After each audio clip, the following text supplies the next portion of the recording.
Alright, so this is my mallet instrument teach for percussion methods. My name is Zachary Ayers, and this is my student, Cabrin Hodgson. Alright, Cabrin, let's go ahead and get started. Okay, so today we're learning how to play on a marimba, okay? So I'm going to teach you today, we're going to go over how to hold the sticks, the proper way to strike a note on the instrument, and then we're going to do a little exercise, just alternating, like hitting the instrument, okay? Alright. So we'll start off with how to hold the sticks in our posture. So you want to stand about a foot away from the instrument, okay? And when we hold the sticks, we follow this rule called the 7 checkpoints, alright? So the first checkpoint is the pivot point, and basically that's where we'll hold the stick, where we'll get the most rebound, because whenever you hit it, you want it to come back up and kind of prepare itself for another hit. Okay. So that's going to be about a little less than halfway up the stick, maybe about here. Yeah, that looks good right there. Maybe a little bit up more. Alright. And so like on a drum, I don't know if you're experienced with that. You hit a drum and it's like it bounces off really well and it kind of just naturally comes up to the spot or next beating spot.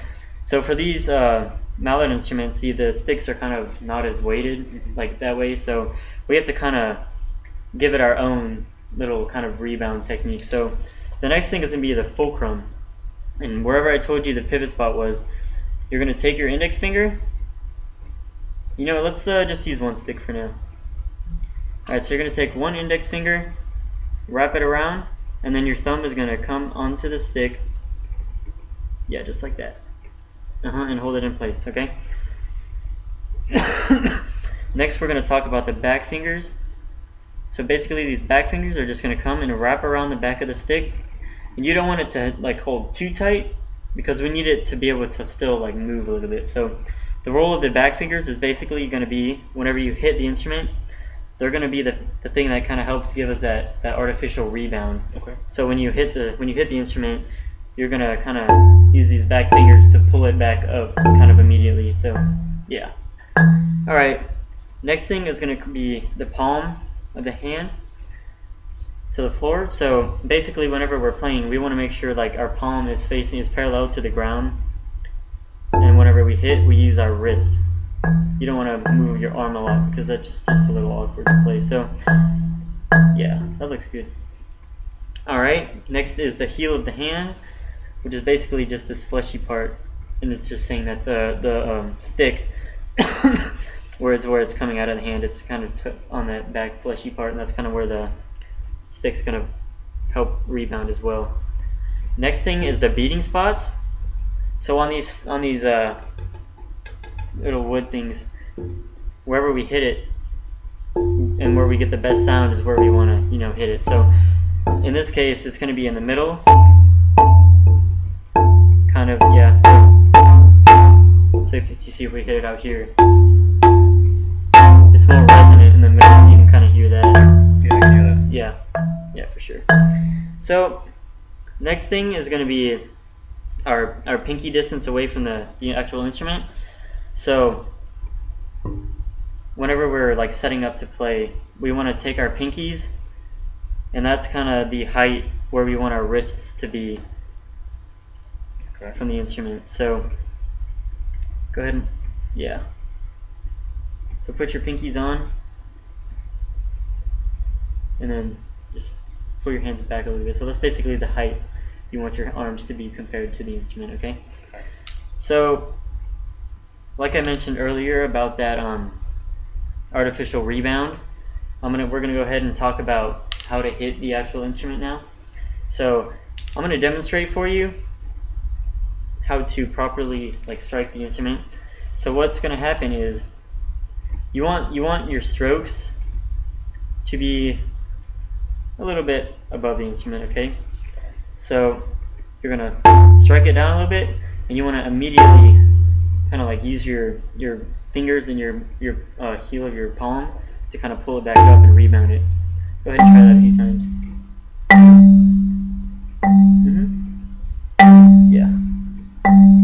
Okay. Yeah, that looks good. Go ahead and try the other hand a few times. Try to get that. So also, whenever you're hitting the instrument, you want to make sure you're kind of coming up to the same distance And this other hand, if you're maybe waiting to use it or whatever, you can kind of just keep it a little bit above, just for it's prepared to. Yeah. So now we're gonna play a little exercise. We're just gonna do 8 strokes on each hand. Okay. I'll demonstrate it for you. We're gonna use a metronome to help keep us in time. And what we're gonna do is we're gonna do 8 strokes on our dominant hand, 8 strokes on our non-dominant hand, 8 strokes on our dominant hand, non-dominant hand 8 strokes, and then just one last hit on the dominant hand again. Okay. So I'll demonstrate that for you real quick. Okay. So my palms are parallel to the ground. My hands are about a pinky's distant height above. I got all my 7 checkpoints.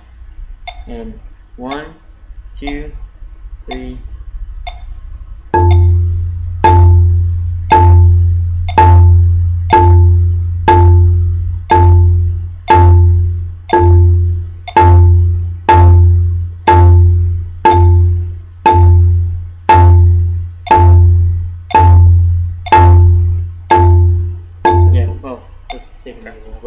So you kind of see how my hands are moving, and I'm kind of like pulling it back up and keeping. Yeah.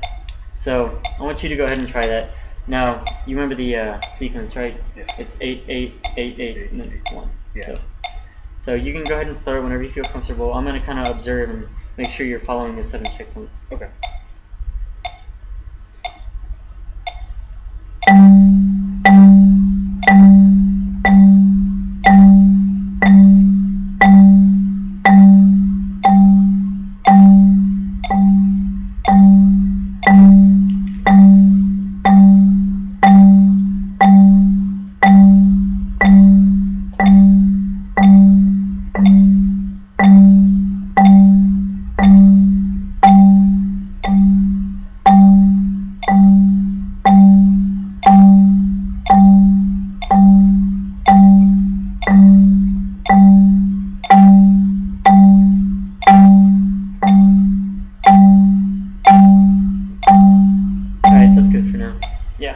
Okay, so one thing I noticed is your hands were a little curved up this way, and it kind of looked like whenever you were hitting, you were kind of just like throwing it forward onto there. Okay. So make sure your spot is kind of set in place and your hands are parallel, palms are parallel to the ground.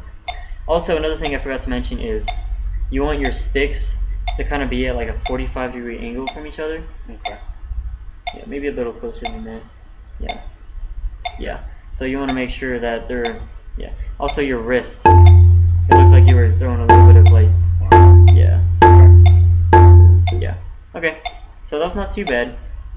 So now we're gonna go ahead and move up to alternating our hands. Okay. So we're gonna go.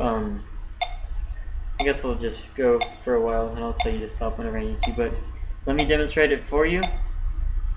And one thing I need to say, when we're like alternating our hands and we're doing like consecutive alternating hands, you want to make sure that both of your hands are coming up to the same spot. If that makes sense. So you don't want it to look like this. You know, so you want to make it like bounce and come back to about the same spot. Okay. So go ahead and try on quarter notes, which is every time it clicks, that's one quarter note. So okay.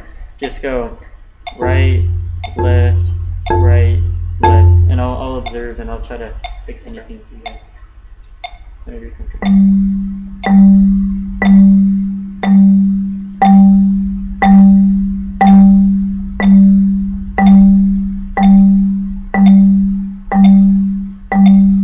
Get your palms a little bit.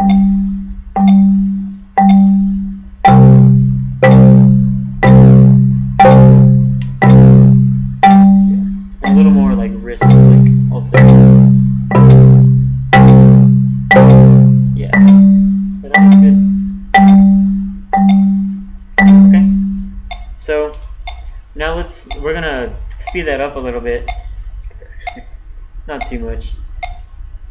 And we're just gonna same thing every time it clicks is gonna be one quarter note, and that's how we're gonna hit. So whenever you're comfortable, go ahead and just yeah.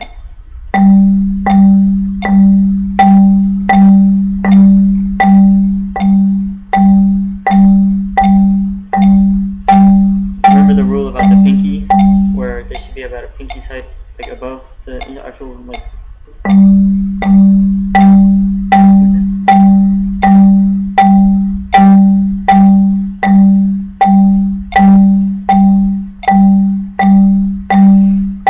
Alright. Yeah, that looks pretty good. Yeah, you seem like a pretty natural person. So. Alright. That's all I have to teach you today, so thanks for helping me out. So.